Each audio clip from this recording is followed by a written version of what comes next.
Hello friends, કેમ છો તમે બધા? તો આજે આપણે સમજ્યા સેક્શન 1 બીએનએસની.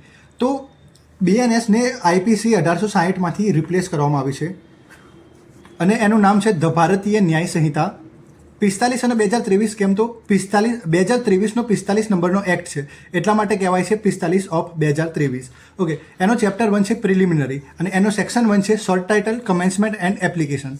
તો સેક્શન 1ના 6 ભાગ છે, 1, 2, 3, 4, 5 અને 6. ઓકે, તો જે સેક્શન 1નો ક્લોઝ 1 છે એમાં લખવામાં આવ્યું છે કે આ જે સંહિતા છે, એટલે કે આ જે ગ્રંથ છે તેને કહેવાશે ભારતીય ન્યાય સંહિતા 2023. સેક્શન 2માં સેક્શન 2 એટલું બધું ઇમ્પોર્ટન્ટ નથી, પણ તમારા સમજવા માટે કહી દઉં કે તે 1 જુલાઈ 2024ના દિવસે લાગુ થઈ હતી આ ભારતીય ન્યાય સંહિતા. સેક્શન 3 વાત કરે છે ઇન્ટ્રા ટેરિટોરિયલ જ્યુરિસ્ડિક્શનની અને સેક્શન 4 વાત કરે છે એક્સ્ટ્રા ટેરિટોરિયલ જ્યુરિસ્ડિક્શનની. સમજો ઇન્ટ્રા ટેરિટોરિયલ જ્યુરિસ્ડિક્શન શું છે. તો આ ભારતનો નકશો છે. મારો નકશો એટલો બધો સારો નથી, પણ આ ભારતનો નકશો છે.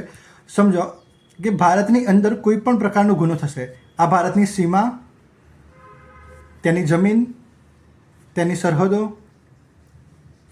તેનો વિસ્તાર, કંઈ પણ સમજો, ભારતની અંદર કોઈ પણ પ્રકારનો ગુનો બનશે તો તેને બીએનએસ મુજબ જ સજા મળશે.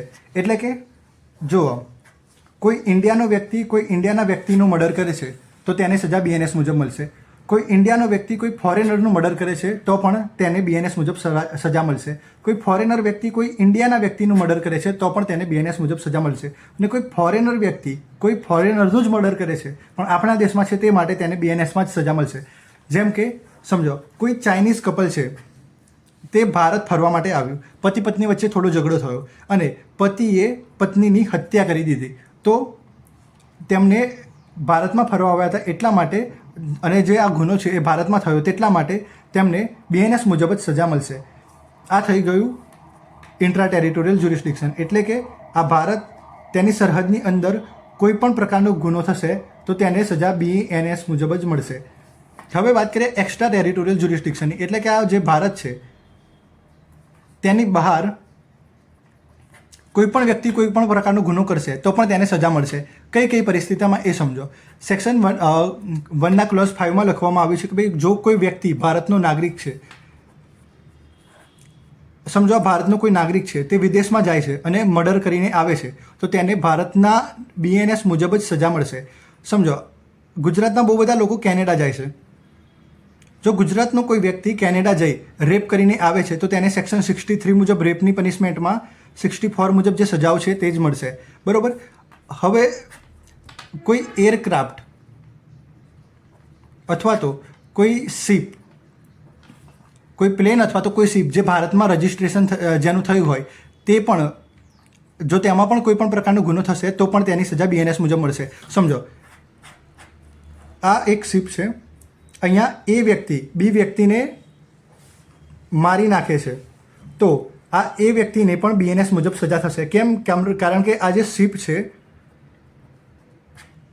તે ભારતીય રેગ્યુલેશન એક્ટ મુજબ જ નોંધાયેલી છે એટલા માટે. એ જ પ્રમાણે જો ભારતનું એરોપ્લેન ક્યાંય પણ ઉડતું હોય પરંતુ જો તેના પર કોઈ પણ પ્રકારનો તેમાં ગુનો થશે તો પણ તેની સજા બીએનએસ મુજબ જ મળશે. એ પછી છે કોમ્પ્યુટર રિસોર્સિસ.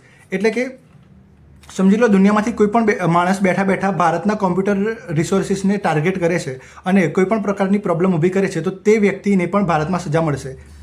હવે આપણે વાત કરીએ કે ભારતના નાગરિક, સમજો આ ભારત છે અને ભારતનો કોઈ નાગરિક વિદેશમાં જઈને મર્ડર કરીને આવે છે તો તેને કઈ રીતે સજા મળશે. તો આ વિદેશી, એટલે કે જે ભારતનો નાગરિક છે જે વિદેશમાં ગયો છે અને મર્ડર કર્યું છે અને તે જેમ જ ભારતની ધરતી પર પાછો ફરશે અને તે જ્યાં જ દેખાશે ત્યાં જ તેને ઉઠાઈ લેવામાં આવશે.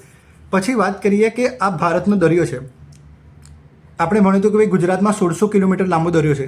તો જે આપણો દરિયો છે ત્યાં પણ કોઈ પણ પ્રકારનો ગુનો થશે તો પણ આપણે જ બીએનએસ મુજબ જ સજા આપીશું. પછી સેક્શન 1 ક્લોઝ 6 શું કહે છે કે ભાઈ આર્મી, નેવી અને એરફોર્સ આ લોકોને સજા બીએનએસ મુજબ નહીં મળે, એમના સ્પેશિયલ એક્ટ મુજબ સજા મળશે. Thank you. હવે આપણે 6 ક્લોઝ તો સમજી લીધા, પણ એ સમજીએ કે અહીંયા પ્રેસિડેન્ટ ઓફ ઇન્ડિયા કેમ લખવામાં આવ્યું છે. તો બધાને ખબર છે કે ભાઈ લોકસભા અને રાજ્યસભા એમ બે આપણા ગૃહ છે. જો કોઈ પણ બિલ આવશે એ લોકસભામાં જશે તો અહીંયાથી પાસ થશે અને રાજ્યસભામાં જશે. રાજ્યસભામાં પણ પાસ થશે, પછી એ પ્રેસિડેન્ટ જોડે જશે અને પ્રેસિડેન્ટ એમાં સાઇન કરશે, પછી જ એ બિલ છે એ એક્ટ બનશે. એટલે પ્રેસિડેન્ટે 25 ડિસેમ્બર 2023ના દિવસે અહીંયા સાઇન કરી હતી. તેથી આ જે કાયદો છે એ આ જે બિલ છે એ કાયદો બની ગયો. હવે સેક્શન 2 એ ડેફિનેશનની વાત કરે છે. જો તમારે ડેફિનેશન સમજવી હોય તો કમેન્ટ જરૂરથી કરો.